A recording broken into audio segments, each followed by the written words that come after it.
Բարև ձեզ, Factor TV հյուրը քաղաքական վերլուծաբան Արմեն Հովհաննիսյանն է, ողջույն, պարոն Հովհաննիսյան։ Ողջույն։ Սյունիքի սահմանային գյուղերում արդեն 3 շաբաթ կլինի, բնակիչները հաղորդում են ադրբեջանական կրակոցների ձայների մասին, երբեմն նրանք հասնում են հենց բնակավայրեր, հիշում ենք տուներ, այսպես ավիրվել, նաև Վարդենիսից են նշել, որ ադրբեջանական զինուժի կրակոցների ձայներ են լսվում, այս ակտիվացումը Ադրբեջանի սկսվեց Միացյալ Նահանգների բարձրաստիճան պաշտոնյաների զանգերից հետո հատկապես, թվում էր դրանք պետք է մեղմեն ադրբեջանական ագրեսիվությունը, մի բան էլ տանեն դեպի պայմանագրի կնքման դաշտ, ինչով բացատրել հակառակ միտումը Բաքվից։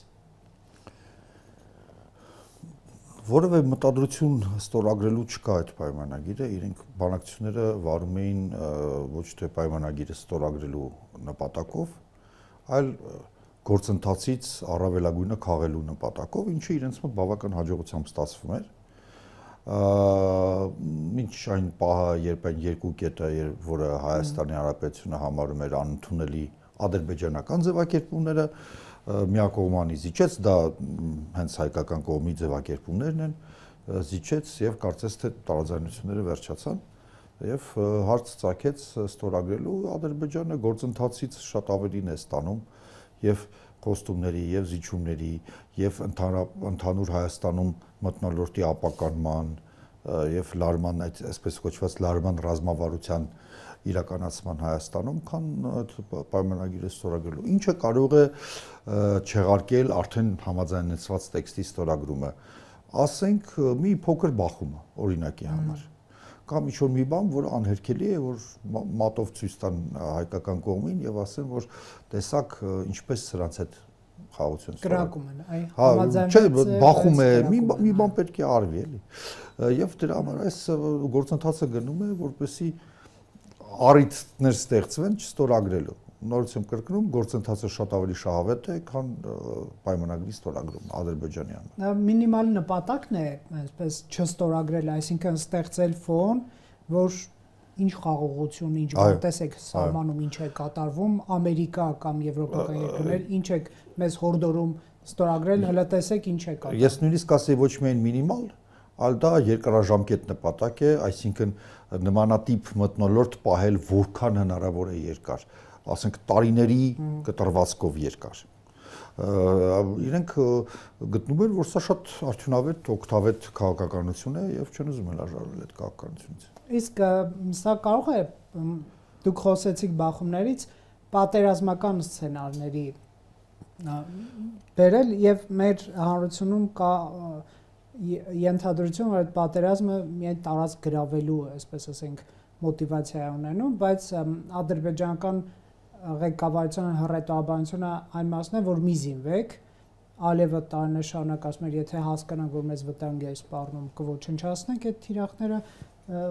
այսինքն հեռահար այսպես խոցման տարբերակն էլ կարծես բացառել չի կարելի, ինչ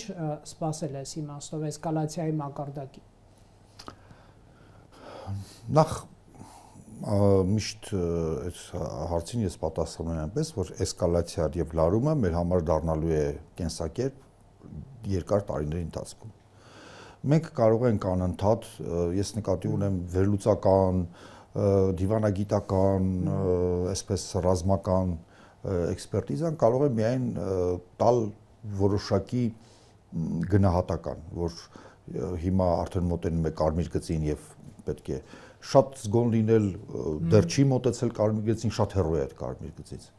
Ես համարում եմ, որ հիմա միջինից մի քիչ բարձր է, ոչ ավելին։ Ես այս պահին չեմ տեսնում հնարավորություն, դա ասում են նաև սկսած արբանյակային այսպես ուսումնասիրությունից, զորքի տեղաշարժ եւ այլն։ Այսինքն էսկալացիան դեռ պատերազմին ուղղակիորեն չտանող միջոցներով է, բայց կարծեմ, որ Ադրբեջանի ողջ խաղադրույքը Իրանի հետ պատերազմի վրա է, որ Միացյալ Նահանգների եւ Իսրայելի համատեղ օպերացիայի դեպքում Իրանի դեմ Ադրբեջանը ստանում է գերկարևոր դերակատարություն եւ այդ դերակատարությունը ինքը կարող է դրա դիմաց ստանալ որպես ծառայություն թույլտվություն ինչ որ հարցեր լուծել Հայաստանի հետ։ Ակնհայտ է, որ սա է ամենամեծ վտանգը Հայաստանի համար, որը այնպես չի, որ 3 օրից կլինի կամ ընդհանրապես 100%-ով կարող ենք ասել, որ կլինի, բայց այստեղ պետք է շատ աչալուրջ լինել, որովհետև Ադրբեջանը ակնհայտորեն ուզում է իր տարածքի ընդհանրապես իր մասնակցությունը Իրանի դեմ պատերազմում վաճառել որպես այսպես ոչ արևմուտքին արդեն, որովհետև գրեթե ողջ Եվրոպան, եթե ողջ Եվրոպան առնվազն չեզոք է լինելու այդ պատերազմում, խոսքը գնում է Միացյալ Նահանգներ, Իսրայել այդ երկու պետությունների մասին, այսպես Աբրահամիկ դաշինքը, ինչպես ասում են, Աբրահամյան դաշինքերի միանալը գին ունի Ադրբեջանի համար եւ պետք է արևմուտքը չէ, էլի ասում, Միացյալ Նահանգները եւ Իսրայելը այդ գինը վճարեն։ Այսինքն իբր այն թեզը համոզել, որ օրինակ Հայաստանից Միջանցքի զավթումը Իրանի արգելափակման է բերելու Հյուսիսում, թույլ տվեք մենք էլ այդպես ձեզ օգնենք։ Ավելին ասեմ, դա կարող է ներկայացել, որ սա օկուպացիա չէ, սա անեքսիա չէ, այս տարածքը մենք չենք միացնում Ադրբեջանին, մենք պարզապես վերահսկում ենք, քանի որ դա բխում է հակաիրանյան կոալիցիայի շահերից, օրինակի համար, ինչ-որ մի ձևակերպում տալ, որովհետև այսօր ուղղակիորեն ինչ-որ մի տարածքի անեքսիայի մասին հայտարարելու համար Ադրբեջանի կարողությունները բավարար չեն։ Դե նոյեմբերի 9-ի թուղթ ունի, որը կարող է ներկայացնել, որ Հայաստանը այսքան տարի հրաժարվեց կատարելի ներորդ կետը, ես եմ կատարում, ռուսներն էլ բերենք կանգնեցնենք որպես երաշխավոր։ Ես կարծում եմ, եթե այդ Աբրահամիկ դաշինքը գործի, ռուսների մասնակցությունը այդտեղ արդեն զրոյանում է ընդհանրապես Հարավային Կովկասում, այստեղ արդեն ուրիշ ուժեր են մտնելու, ուրիշ հանգամանքներ են լինելու։ Ամենևին չեմ ասում, որ դա ավելի լավ իրավիճակ է լինելու, քան պատերազմից առաջ, բայց դա արդեն այն չի լինի, ինչ մենք սովորենք արդեն սերունդներով տեսնել, ասենք ռուսական գերակայությունը ռեգիոնում եւ այլն արդեն չի լինի։ Այստեղ սա մարտավարական միջին մարտավարության տեսակետ, միջին ռազմավարության, իսկ ռազմավարության տեսակետից Հայաստանը շատ ճիշտ եք ասում, զինվել եւ այլն, դա մի բառ է, դա ապասուվերենականացումն է Հայաստանում։ Հայաստանը որպես սուվերեն պետություն, ինչպեսին կան Եվրոպայում, ասենք, Լատինական Ամերիկայում, Աֆրիկայում եւ այլն, գոյություն ունենալ չի կարող։ Դա Ադրբեջանի, ինչպես Պուտինը հայտարարեց, որ փաստորեն ինքնուրույն, ինքնիշխան դեպի արևմուտք գնացող Ուկրաինան անընդունելի է Ռուսաստանի անվտանգության տեսակետից, այնպես էլ Ադրբեջանը հայտարարում է, որ Հայաստան սուվերեն պետության կարող սուվերեն անվտանգ պաշտպանված ինչ որ կառույցներում անընդունելի է Ադրբեջանի համար եւ չի թաքցնում իր նպատակը, այսպես կիսասուվերեն եւ կիսաֆունկցիոնալ վիճակում պահել Հայաստանը հավերժ, որքան հնարավոր է։ Այսինքն այն ինչ որ Պուտինն է ուզում Ուկրաինայի հետ անել, նույնը Հայաստանի։ Միանշանակ է, որ շատ էլ նման է եւ միջոցները եւ ամեն ինչ նման։ Դե այստեղ երևի առանցքային պետք է լինի ԱՄՆ-ի նոր ադմինիստրացիայի հետ խոսակցություն եւ աշխատանքը ադրբեջանական այսպիսի վտանգների ներկայացման եւ դատելով ամերիկյան բարձրաստիճան պաշտոնյաների զանգերից Բաքու եւ Երևան, որոնք հակաէսկալացիոն ուղերձներ ունեն, խաղաղության համաձայնագրի այս տեքստը ստորագրելու ուղերձներ ունեն, շատ չմանրամասնեմ, կոնֆլիկտը պետք է ավարտվի եւ այլն, որոնցներ ասում Բաքվին, կարելի է ենթադրել, որ այդքան էլ, այսպես ասենք, շանսը պիտի որ մեծ չլինեն Բաքվի, Վաշինգտոնին համոզելու Հայաստանի դեմ ագրեսիվությունը ըմբռնել, այսպես։ Թե կարող է այլ մեթոդիկա գործել։ Ես կարծում եմ, որ Ադրբեջանը իր գինը պարզապես նախ իր պահանջները շեշտում է եւ փորձում է գինը բարձրացնել։ Ես չեմ տեսնում մեխանիզմ ադրբեջանցիների միաժամանակ դիմադրել եւ Եվրոպային, եւ Միացյալ Նահանգներին, եւ Իրանի հետ հակադրվել, եւ Թուրքիայի հետ հարաբերությունների որոշ սառեցում կլինի գոնե ձևական, որովհետեւ Թուրքիան չի կարող աջակցել Իրանի դեմ պատերազմին, պարզապես չի կարող իրեն թույլ տալ ներքին պատճառներով։ Բացի դրանից, որ այնտեղ իսլամիստական կառավարություն է։ Տասնամյակներ, ամբողջ 21-րդ դարը, հա, արդեն մենք 25 թվականում ենք, իրենք համոզում էին թուրքական բնակչությանը, որ Իսրայելը չարիք է, որ Երուսաղեմը մահմեդական պետք է լինի, առնվազն, եթե ոչ Օսմանյան կայսրության մաս, կոնե մահմեդական, որ Գազայում ապրում են իրենց եղբայրները, եւ դժվար կլինի Էրդողանի կառավարությանը համոզել այն սերունդին արդեն որ իրենք են այդպես դաստիարակել, որ ինչ որ բան փոխվել է։ Դրա համար Թուրքիան գոնե ձևականորեն պետք է չեզոքություն պահի, այն էլ Իրանի հանդեպ բարյացակամ չեզոքություն։ Այսինքն գոչեր եւ կոչեր, որ մեր Իրանից երերք է մատը մատին չտալով համոզված է։ Եվ այս առումով Ադրբեջանը նույնիսկ ֆորմալ փաստորեն թուրքական ծիրից է հեռանում, այս պահին գոնե ձևականորեն իրենք պետք է քննադատության փաստորեն օբյեկտ դառնան նաև Թուրքիայից։ Եվ այդ առումով ես չեմ տեսնում իմ կարծիքով Ալիևի պատկերացումները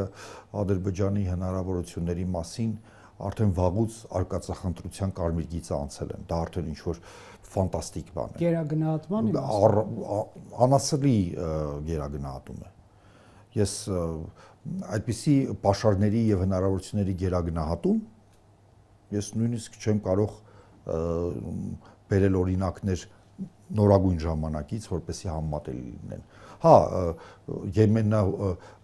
հուսիտները երբ որ պատերազմ հայտարարեցին Իսրայելին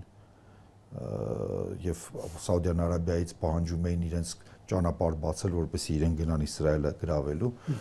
մոտավորապես այդ կարգի մի բան է դա։ Դե հուսիտները հանդիպել են Թրամփին, տեսնենք ողջ են մնում, թե չէ, այդ արտերակոծություններից հետո։ Այստեղ բայց շատ կարևոր է հասկանալ Միացյալ Նահանգները ունի մոտիվացիա, պարոն Հովհաննիսյան, քաղաքական ջանքեր գործադրել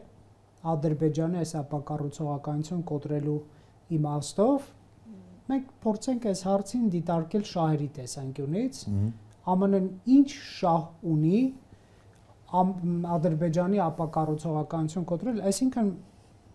կամ եթե գների մասն է խոսքը, ինչ որ գին վճարել Ադրբեջանին Հայաստանի հետ համաձայնագիրը կնքելու եւ Հարավային Կովկասի ապաշրջափակմանը հասնելու համար։ Տրամփի ադմինիստրացիայի քայլերը ցույց են տալիս, որ իրենք որևէ քաղաքական շահերի գերակայությունը չեն ճանաչում, եթե տեղ չկա, դա Տրամփի կոնկրետ բիզնեսմեն Տրամփի մոտեցումն է, եթե տեղ չկա նյութական շահ։ Ես չեմ զարմանա, որ բացի Իրանի դեմ պատերազմ օգնություն ցուցաբերելու, օրինակ առաջարկներ արվեն համատեղ շահագործման նավթի եւ գազի ռեսուրսների, ինչպես Ուկրաինային է անում այդպեսի առաջարկություն, եւ Ռուսաստանին է նույնիսկ անում այդպեսի առաջարկություն։ Պուտինն էր արել այդ առաջարկությունը։ Դե հասկանալով համաձայնվել էր։ Հա, հասկանալով դա կոչվում է հանդիպակաց այսպես քայլ, հասկանալով թե ինչն է հետաքրքրում։ Ինչու եմ ես ասում, որ միայն քաղաքական շահ չի ճանաչում, որովհետև երկու փաստորեն դաշնակից է այսօր ադմինիստրացիան ճանաչում Թրամփի, դա Իսրայելը եւ Թայվանն են, եւ երկուսի հանդեպ էլ այնպեսի խայտարակ բարձր տարիֆներ են նշանակվել առևտրական այն երկրների, որոնց զարգացմանը պիտի նպաստի Միացյալ Նահանգները, իսկ դրական սալդոն այդ երկրների առևտրում դա նաև միջոց է այդ երկրները հարստացնել, որպեսզի ավելի անվտանգ լինեն, նաև ավելի կայուն լինեն։ Այսինքն դա պարզ հաշվարկ է եւ դրվում են այնպեսի բարձր տարիֆներ, որ Թայվանը եւ միաժամանակ Թայվանից պահանջվում է 4 անգամ բարձրացնել ծախսերը ռազմական։ Այսինքն անում է ամեն բան, որ Թայվանը աղքատանա փաստորեն, միլիարդավոր եւ տասնյակ միլիարդավոր դոլարների վնաս կրել, միաժամանակ պահանջելով, որպեսզի Թայվանը շատ ավելի փող ծախսի իր անվտանգության վրա, քան այսօր։ Ես չեմ կարծում, որ այդ մոտեցումը, որը նույնիսկ Իսրայելին է վերաբերում, նույնիսկ Թայվանին, Ադրբեջանի դեպքում պարզապես ձեր շահերը որն են, մեր շահերը որն են, անպայման այդ Տրամփի իդեալը դա 19-րդ դարի ինչպես ասում են, գիշատիչ կապիտալիզմի, իմպերիալիզմի ժամանակն է, որ ինքը համարում է շատ դրական երևույթ, անդադ երբ որ ասում եմ հետաքրքիր որ երբ որ ասում եմ Make America Great Again, նկատի ունի նույնիսկ 20-րդ դարը։ Իր հղումները 19-րդ դարին են, երբ Միացյալ Նահանգները պետություն էր, որ ընդհանրապես աշխարհի վրա գրեթե ոչ մի ազդեցություն չուներ, իրենց համար ինչպես իր բառերով գեղեցիկ օվկիանոսով պաշտպանված ապրում էին, զարգանում էին, տնտեսություն էին զարգացնում եւ որևէ մեկին չէին խանգարում, ոչ մեկ էլ իրենց չէր խանգարում։ Մի քիչ տարաձայնություններ ունեն կենտրոնական Ամերիկայում, Բրիտանիայի եւ Ֆրանսիայի հետ, բայց լուծում էին այդ խնդիրները։ Հիմա հարցը նա է, որ իսկ ինչու պետք է Ադրբեջանին տրվի ամեն ինչ ուզում է Ադրբեջանը, այն էլ անվճար։ Ով պիտի վճարի դրա համար։ Ով պիտի վճարի։ Իրենք ամեն ինչ հարցնում են, ով պիտի վճարի։ Իսկ տնտեսական մեծ ենթակառուցվածքային ծրագրերը կարող են լինել շահագրգռող միջոց կենտրոնական Ասիայից Հարավային Կովկասի երկրներում դեպի Եվրոպա այդ առևտրային ճանապարհների բացման, դրանց վրա որոշակի վերահսկողության իմաստով։ Հիմա հարց է ծագում, կան նաև կնեք Ուրսուլա ֆոն դեր Լայան։ Այ ես հենց դա նկատի ունեմ, հենց ուզում եմ իրենց խոսել։ Նայեք, այստեղ այս ճանապարհների հարցով, հա,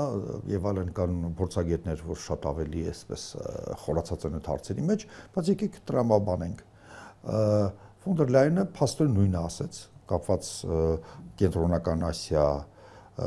Եվրոպա կապի հետ, միանշանակ նշեց, որ առանցքային դեր է խաղում Հարավային Կովկասը, միանշանակ նշեց, անունը տալով նաև Հայաստանի եւ Վրաստանի եւ Ադրբեջանի խաղաղության կոնտեքստում, որ այս սահմանը կբացվի, Հայաստանը Ադրբեջանի հետ խաղաղ կապրի, Թուրքիայի հետ սահմանը կբացվի Հայաստանի, դա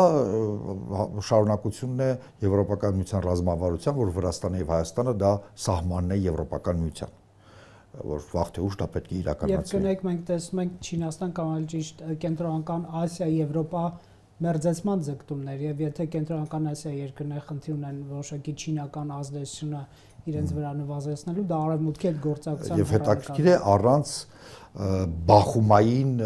կոնֆրոնտացիայի Չինաստանի հետ։ Եվրոպան այդ նույնը փորձում է անել առանց կոնֆրոնտացիայի Չինաստանի հետ։ Միացյալ Նահանգների վարչակազմը ուղղակի Եվրոպային նետել է դեպի կենտրոնական Ասիա եւ Չինաստան ընդհանուր շահեր փնտրելով։ Եվ հիմա հարց է ծագում, մենք Ամերիկայի Միացյալ Նահանգների կոնտեքստում խոսենք։ Արդյոք եվրոպական այդ պլանը համապատասխանում է Տրամփի պատկերացումներին եւ իր ադմինիստրացիայի։ Այստեղ մեծ հարցեր կան, կարծեմ, որ այնքան էլ չէ։ Եվ Միացյալ Նահանգները այո ուզում են ունենալ շահեր եւ իրենք էլ շահագրգռված են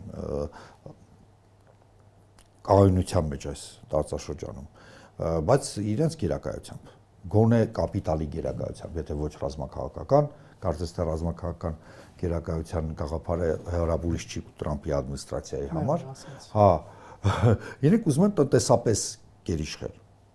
Չնայած այստեղ պիտի նշենք, որ Միացյալ Նահանգների տնտեսական գերակայությունը անմիջականորեն եւ ուղղակիորեն կապված է իրենց ռազմաքաղաքական գերակայության հետ։ Երբ որ մեկը նվազում է, նվազելու է օբյեկտիվորեն նվազելու է նաեւ երկրորդը։ Ակնհայտ է ամբողջ տնտեսությունը 45 թվականից հետո 1945 թվականից այդ սկզբունքով է կառուցվել, որ Ամերիկան դա պարզապես երկիր չէ։ Ամերիկան դա երկիր է, որը այսպես ասենք պատասխանատվություն է վերցրել երկիր մոլորակի համար, որոշակի կարգի, կանոնի եւ այլն, եւ դրա համար դոլարը այն դոլարն է, որ մենք գիտենք, Միացյալ Նահանգների ազդեցությունը եւ հնարավորությունները այն են, ինչ մենք գիտենք։ Բայց Միացյալ Նահանգները իր այդ գլոբալ նպատակին հասնում է դաշնակիցների ցանցով։ Ամբողջ աշխարհում բոլոր ռեգիոններում ունեն դաշնակիցներ, որոնք հիմնվում են։ Կա կոնսենսուս։ Եվ շահերը առաջ են։ Այո, մի շարք երկրների, որ դա նորմալ է։ Իհարկե դա չէր բացառում մրցակցություն այդ թվում եւ տնտեսական եւ քաղաքական, բայց դա դնում էր որոշակի շրջանակների մեջ։ Այսօր Եվրոպան որևէ բանով իրեն սահմանապակված չի զգում մրցակցել Միացյալ Նահանգների հետ։ Պատերազմ է։ Այո, որտեղ ուզում են, ինչպես ուզում են, հա։ Բրիտանիան իր եւ բրիտանական համագործակցության երկրները որևէ կերպ իրենց սահմանափակված չեն զգում եւ գնում է մերձեցում, այսինքն Brexit-ից հետո մենք տեսնում ենք հակառակ գործընթաց գնում է Բրիտանիա ավելին Նորվեգիայի վարչապետի եւ ֆոն դեր Լեյենի հանդիպումը 2 օր առաջ ֆենոմենալ մթնոլորտ եղբայրական այսպես մերձեցման փաստորեն հայտարարվեց, որ Նորվեգիան եվրոպական միության մաս է շուկայով պարզապես եվրոպական միության անդամ չի եւ դա չհերքեց Նորվեգիայի վարչապետը շատ բան ուրախությամբ ընդունեց այդ պիտակը 15 տարի առաջ եթե նորվեգացուն ասեր որ ինքը եվրոպական միության մաս է կարելի է այսպես եթե դա փողոցային ինչ որ մթնոլորտում է ասենք ծեծկրտուկ կարող է լինել հիմա այդ ամեն ինչը կատարվում է եւ դա վերաբերում է ոչ միայն Եվրոպային Չինաստանը որևէ կերպ իրեն սահմանափակված չի զգալու նույնիսկ Թուրքիան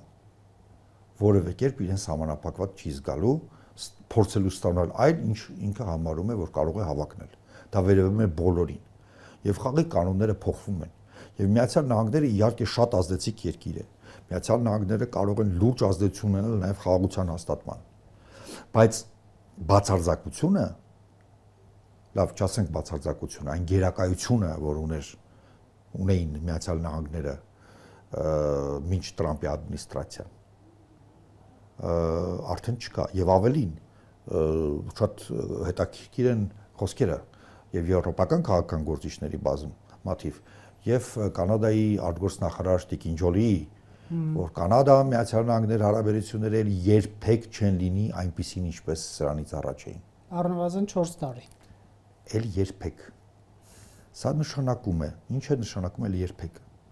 որ այո կարող է գալ ավելի չվիրավորենք որևէ մեկին Կանադայի տեսակետից adekvat կառավարություն կարող է Եվրոպայի տեսակետից եւ այլն adekvat կառավարություն կսկսեն բանակցություններ մերձենալու փորձեր հա կսկսեն ինչ որ այրված կամուրջների ինչ որ վերականգնում բայց այն մերձեցումը եւ սիմֆոնիան որի կիզակետը Բայդենի ադմինիստրացիան էր չի լինի էլ երբեք այսինքն այդ երկրները համարում են այդ աստիճան մերձենալը Միացյալ Նահանգների հետ վտանգավոր եւ անհամատեղելի իրենց անվտանգության համար ինչու որովհետեւ Տրամպը ոչ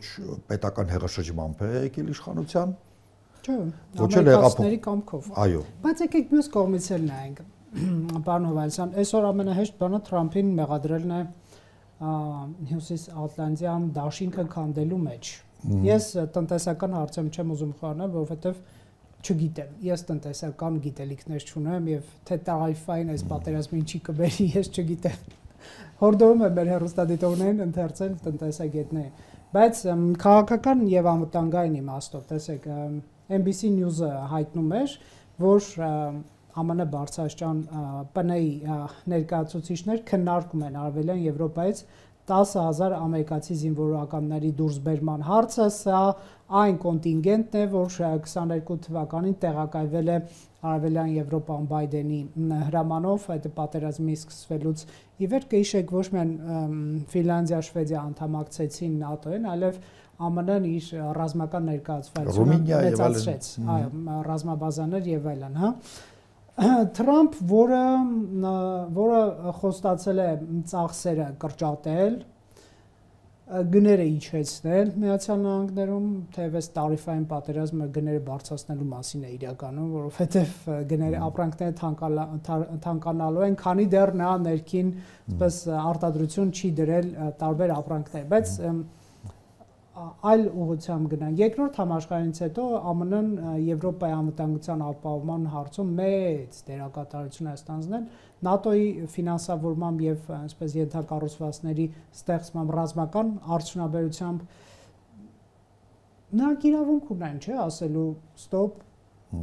զարգացման բավականին բարձր մակարդակի վրա եք դուք նաեւ սիրելի եվրոպացիներ եւ սկսեք ինքներդ ձեր այդ սոցիալական ծախսերը կրճատել եւ տալ սեփական անվտանգությանը։ Մի քիչ եսասիրական է թվում, բայց ես ուղղակի չգիտեմ Թրամփը ինչու սա պետք է չաներ։ Եկեք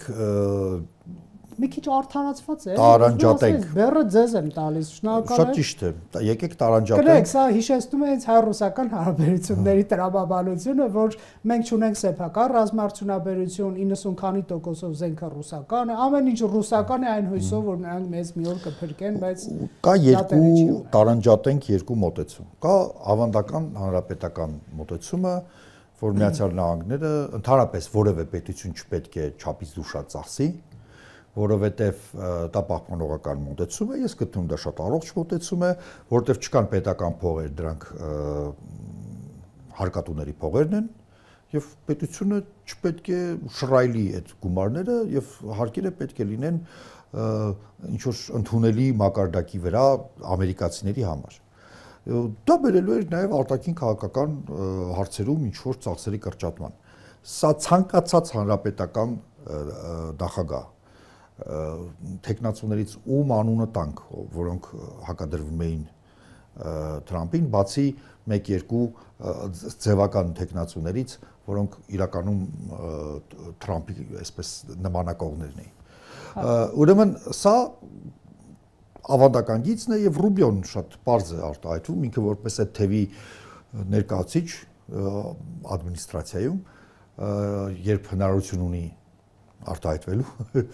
ավելի չափավոր է, չէ՞։ Չենք ասում են, որ մենք չենք կարող միջազգային լիդեր լինել, ժողովրդի ասած չենք ձգում, ֆինանսապես արդեն չենք ձգում։ Ես սա կարող եմ հասկանալ։ Բայց ինչով է տրամպիստական մոտեցումը տարբերվում հանրապետական, որևէ հանրապետականի մտքով չեր անցնի, տրադիցիոն հանրապետականի, որ պետք է խառնակցություն մտցնել ոչ աշխարհի մեջ, որ պետք է խզել բոլոր, ոչ թե բանակցել եւ այլն, իսկ այդ բանակցությունները իմիջիալից բյուջեն բարձրացնելու, Տրամփի առաջի ադմինիստրացիայի օրոք գնացել են եւ երկրի տենդենսը Եվրոպայում բարձրացնելն է։ Տոկոս անդադ բարձրանում է։ Հիմա չափաբաժինը այո, եւ հիմա ավելի կբարձրանա։ Փաստորեն խզել բոլոր դաշնակիցների հետ, բացի Իսրայելից։ Ուրեմն վիրավորել այդ երկրների արժանապատվությունը, կասկածի տակ դնել տարածքային ամբողջականությունը եւ ինքնիշխանությունը նույնիսկ որոշ դեպքերում։ Բայց Թրամփի ասացի մեջ մի քիչ բան կա, կամ դուք զրկվում եք տարիֆային արտոնություններից Կանադայի մասով, կամ դարձեք մեր մասը ձեզ պահում ենք մեկ է։ Դե Կանադան ասում է, որ մենք չենք ուզում ձեր մասը դառնալ, տարիֆները կպատասխանեք տարիֆներով։ Հա, այդպես, այո։ Շատ լավ։ Ըստ որում լիբերալ կուսակցությունը, որը շուտով ապրիլի վերջում կլինեն ընտրություններ, ծայրահեղ ազգայնական լիբերալ կուսակցությունը Կանադայի ընդհանրապես ազգայնական կուսակցություն է, կանադական քաղաքացիական ազգայնականության նկատի ունեմ, ոչ էթնիկ։ Իրենք միշտ աշխատել են դիստանցիա պահել Միացյալ Նահանգներից, տարբերություն պահպանողականների, հիմա երբ որ իրենց ռետորաբանությունը լսում ես, դա կարծես Կանադան նոր պիտի անջատվի Ամերիկայից եւ դառնա անկախ պետություն։ Այսինքն դա փաստորեն տնտեսության վերակողմնորոշում է դեպի Եվրոպա եւ դեպի բրիտանական համագործակցության այլ երկրներ, դեպի Չինաստան, դեպի Աֆրիկա եւ այլն, դա կտրուկ կրճատում է տնտեսական հարաբերության կախվածության, այլ դուք ասում եք Հայաստան-Ռուսաստան։ Այսինքն բոլոր կառնին, եթե հաղթում է, իսկ ինքն ու Պոլիևը մոտավորապես հավասար շանսեր ունեն, հա, ասեմ, որ Տրյուդոն ստիպված հրաժարական տվեց, որովհետեւ 20%-ից ավել առավելություն ունեին պահպանողականները Պոլիևի ղեկավարությամբ։ Ըստ Տրամփի ադմինիստրացիայի ջանքերից հետո հիմա իրենք հավասար շանսեր ունեն, այսինքն մոտավորապես ռեյտինգները իրար 20% բարձրացել է, այդ ազգայնական ռետորաբանությունը բերել է նրան, որ կրկնապատկվել է այն կանադացիների թիվը, որոնք եթե վաղը լինի ընտրությունները, պատրաստ են ձայն տալ լիբերալ կուսակցությանը։ Սա եւս մի այսպես գործոն հետաքրքիր։ Ուրեմն եւ իրենք փաստորեն ել ավելի անկախ են իրենց պատկերացնում 3-4 տարի հետո եւ դրա համար է Տիկին Ջոլին, Կանադայի արտգործնախարարը, որը ֆրանկո-կանադացի է, իր մայրենի լեզուն ֆրանսերենն է, իսկ ֆրանկո-կանադացիները միշտ եղել են լիբերալ կուսակցության կարևոր մասը, որովհետեւ իրենք համարում են, որ միավորումը Միացյալ Նահանգների հետ բերելու է այն ինչ որ մենք անվանում ենք սպիտակ ջարդի, այսինքն ֆրանսիական մշակույթի անհետացմանը Հյուսիսային Ամերիկայից։ Եթե մի փոքր այսպեսի բան, Վերմոնտ, Մեն նահանգներում, որոնք սահմանակից են Կանադային, ֆրանկո-կանադացիները ծագումով ֆրանկո-կանադացիները ավելի շատ են, քան Կանադա պետության մեջ, բայց նրանցից քանի տոկոսն է այսօր ֆրանսալեզու, պահպանել իր մշակույթը, լիովին լիարժեք եւ այլն, շատ քիչ։ Այսինքն իրենք հասկանում են, որ նույնը սպասում է նաեւ իրենց։ Ֆրանկո-կանադացիները այստեղ փաստորեն կանադական ազգայնականության ավանգարդում են, որպեսզի պաշտպանեն իրենց տեսակը, եսը, մշակութային, լեզվական եսը։ Եվ Կանադան հիմա այլևս չի լինելու, փաստորեն դա կարելի է ասել, որ դա Բենիլուքսն էր, երկու պետություններ, որոնք հարևան են եւ որոնք ունեն շատ սերտ հարաբերություններ, կարծում եմ, որ այդպես էլ երբեք չի լինի։ Հիմա ինչ վերաբերում, հա, ինչարս նույնիսկ պահպանողական կուսակցությունը մրցում է թե հակատրամպականության մեջ որոշ հարցերում իրենք հռետորաբանությունը չի տարբերում։ Նույնը Եվրոպայում։ Հիմա եթե Տրամպի ադմինիստրացիայի քայլերը բերում են նրան, որ Միացյալ Նահանգները հայտնվում են քաղաքական մեկուսացման մեջ։ Սա ցույց տվեց Ռուբիոյի։ Դա 70 երկիր դիմել է Միացյալ Նահանգներին տարիֆների շուրջ բանակցել։ Որովհետև իրենք համարում են դա բարեկամական քայլ չի։ Երբ որ ասենք հարևանը ինչ որ ձեր մեքենային վնասում է, դուք գնում եք բողոքում եք, հա, ասում եք խնդրում եմ վերականգնել իմ հիմա չկա միջազգային դատարան, որին իրենք կարող են դիմել, իրենք ստիպված են դիմել հենց այդ հարևանին։ Վնասողին։ Բայց դա չի նշանակում, որ իրենք մերձենում են այդ հարևանի հետ բան։ Այդ ավելի նույնիսկ եթե այդ հարցը massամբ լուծվի, բանը ինչ որ ասեմ, նստվածքը մնալու է։ Եվ ԱՄՆ-ն կարծեմ մերժեց Եվրոպայի հետ զրոյական տարիֆները։ Դե որովհետև պարոն Ռուբիոն, ինչը մասկի առաջարկների դեպքում։ Որովհետև պարոն Ռուբիոն ունեցել է հանդիպում մի քանի օր առաջ Եվրոպայի ներկայացուցիչների հետ եւ փորձել է համոզել իրենց միանալ կոալիցիային հակաիրանական եւ ստացել է բազում այնտեղ տարբեր մասնակիցներ են եղել ինչպես մեղմ արտահայտվում ոչ շատ հարգալից եւ ոչ շատ դրական պատասխաններ գրեթե բոլորից ներառյալ փոքրիկ Էստոնիային այնտեղ ուղղակիորեն հնչել է որ ձեր դաշնակից հիմա Պուտինն է ինչու եք դուք այստեղ եկել գնացեք ձեր դաշնակցի հետ պայմանավորվեք թող ձեզ օգնի որտեվ երբ որ դու տնտեսական պատերազմ ես հայտարարում, սկզբից աշխարհայացքային, հռետորաբանական, հետո պատերազմական, աջակցում ես բոլոր հակաեմ ուժերին, ուղղակիորեն աջակցում ես, բաց տեքստով, ոչ թե տակից, ինչպես ընդունված է ասել, այլ օրինակ ասում ես, որ գերմանացի ժողովուրդ, ձայն տվեք այլընտրանքին։ Որը ՆԱՏՕ-ի կործանման, ԵՄ-ի կործանման կողմնակից։ Հա։ Բանը Մարի Լեպենին չի կարելի միակ ասում է գործիչն է, հա, եթե այնտեղ անարդարություն է, պետք է վերականգնվի, ես չգիտեմ ինչ։ Հա, չնայած 4.5 միլիոն եվրո, եթե չեմ սխալվում, մեր հայերվանի ասած ուտելու մասին է խոսքը, բայց ինչևէ, պետք է արդարադատություն լինի, բոլորի համար արդարադատությունը։ Հայաստանում 4.5 միլիոններ են կերել։ Այդպեսի փողերը ճիշտ է կերել։ Պատտվում է Երևանի սրճարաններում, դեկազորներով։ Հիմա ուրեմն խոսքը ինչ է, ասում եմ, միակ գործիչն է, որը մտածում է Ֆրանսիայի մասին, այսինքն իրենք հստակ ասում են Եվրոպայի թշնամիներն են մեր դաշնակիցները, ով որ Եվրոպայի դեմ է, Լեպենը բավական չափավորել է իր համոզմունքները, բայց ասենք այլընտրանքը ոչ, այլընտրանքը։ Այսինքն հակաեվրոպական, այսինքն կոնսոլիդացված Եվրոպայի դեմ ուժերին է հիմա, այսպես ասենք, առաջ մղում։ Տրամպը ասել է շատ պարզ, բացահայտ, Եվրոպան ստեղծվել է մեզ խաբելու համար։ Երկրորդ անգամ ինքը այլ բառ է օգտագործել, որ ես եթերում չեմ կարող օգտագործել, վատ գործողություններ անելու համար մեր հանդեպ։ Դա արդեն հետո է ասել։ Այսինքն բացահայտ տեքստով որ Եվրոպական միությունը թշնամական կառույց է, ինչու կարծնենք, շատ պարզ է, որովհետև եթե Ամերիկան իր դիրքերը իջեցնում է տնտեսական ազդեցություն աշխարհում,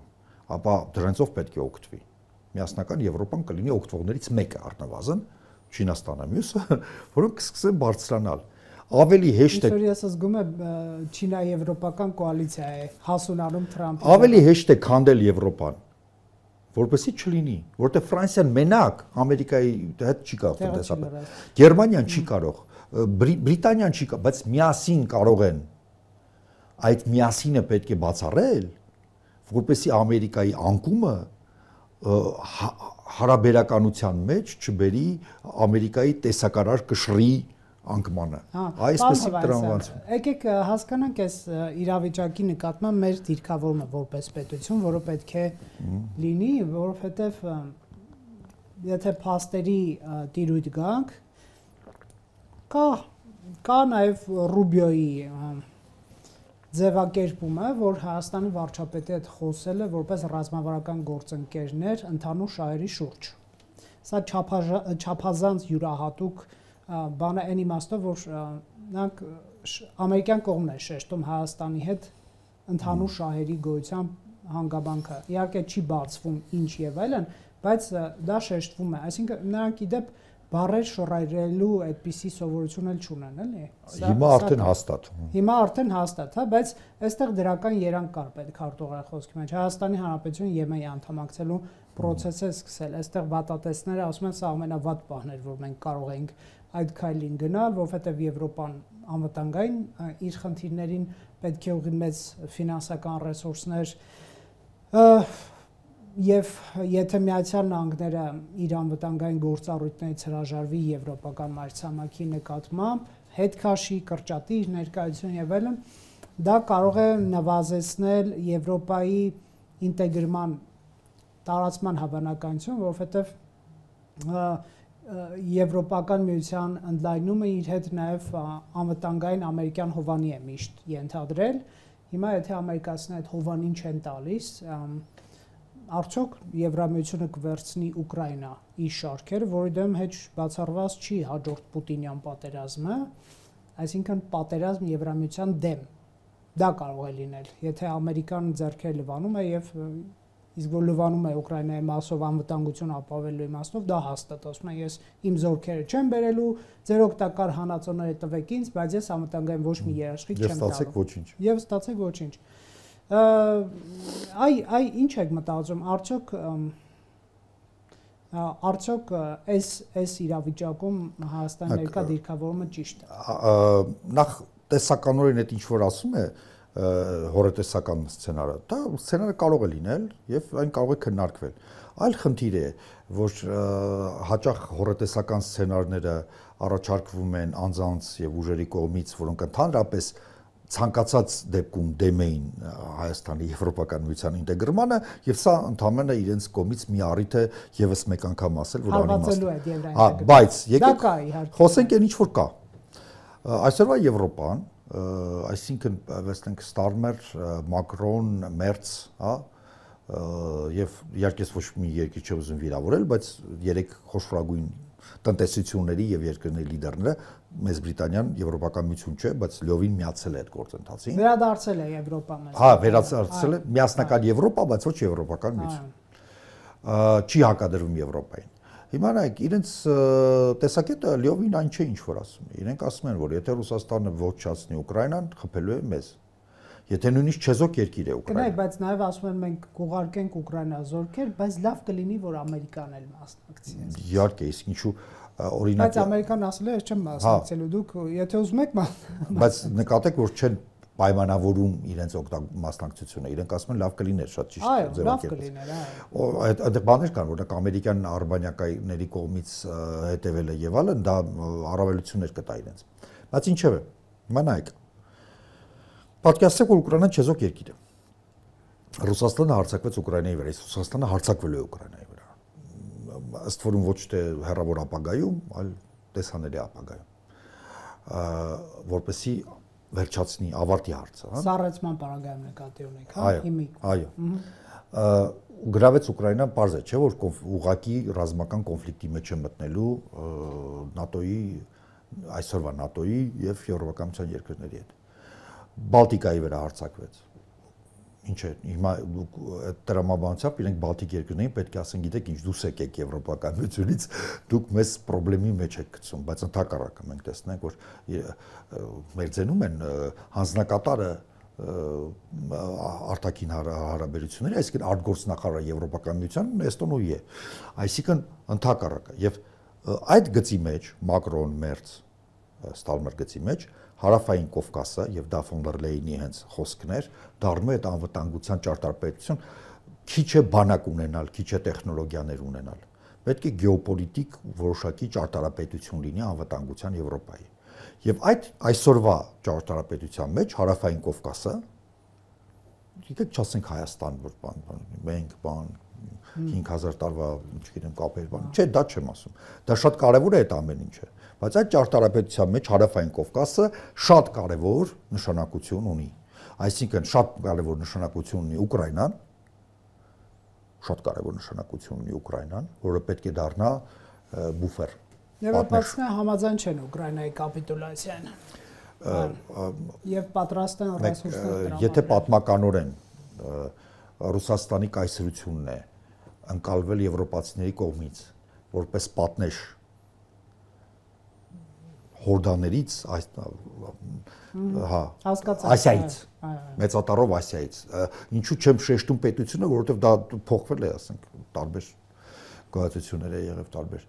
ապա հիմա իրենց պետք է բուֆերային պետություն, որը կպաշտպանի իրենց ռուսներից, եւ դա ակնհայտ է, եւ Ուկրաինան լավագույն, երբ որ խոսում են Իսրայել, ֆորպոստ եւ այլն, ֆորպոստի լավագույն, Եվրոպայի ֆորպոստի լավագույն տեխնացում դա Ուկրաինան է։ Ուկրաինայից հրաժարումը դա բերելու է ուղղակիորեն Բալտիկայի կորստին, ուղղակիորեն հարված են ստանալու հյուսային Եվրոպայի երկրները, առաջին հերթին Նորվեգիան, որովհետև այնտեղ շելֆ, նավթ եւ այլն ռեսուրսներ Նորվեգները այդ իրենց նավթ ունենալը եւ իրենց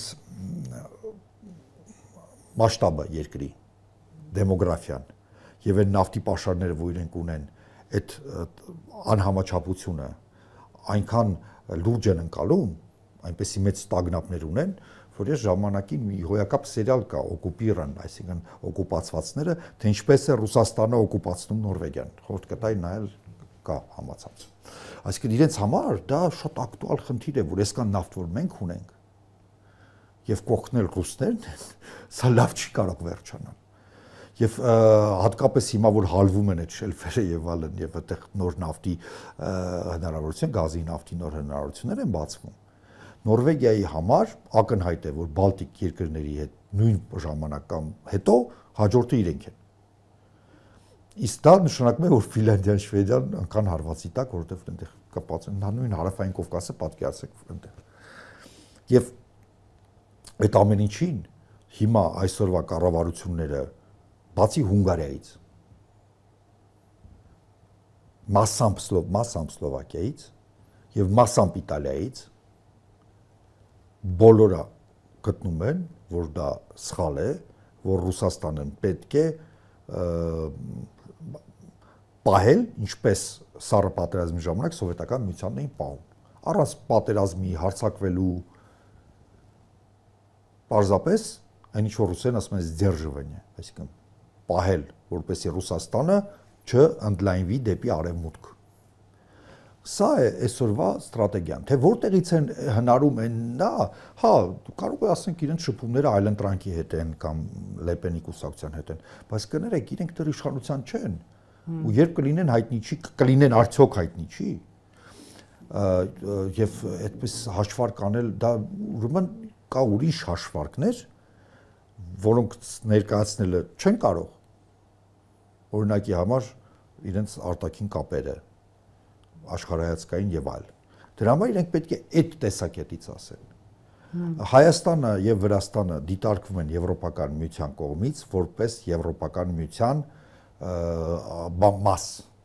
Որքան դա արագ կլինի թե ոչ, դա այլ խնդիր է։